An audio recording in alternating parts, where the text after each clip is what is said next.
সাল্লাল্লাহু আলাইহি ওয়াসাল্লাম বলছেন ইহুদিরা রোজা রাখে একটা, আর তোমরা 10ই মুহররম আশুরাতে রোজা রাখবা দুইটা।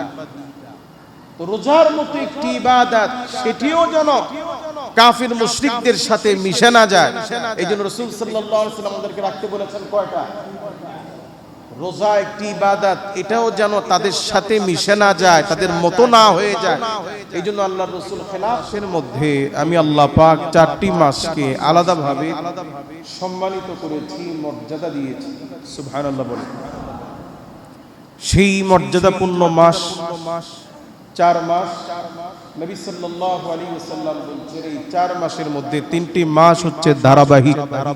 জিলকদ, জিলহজ, মুহররম, রজব।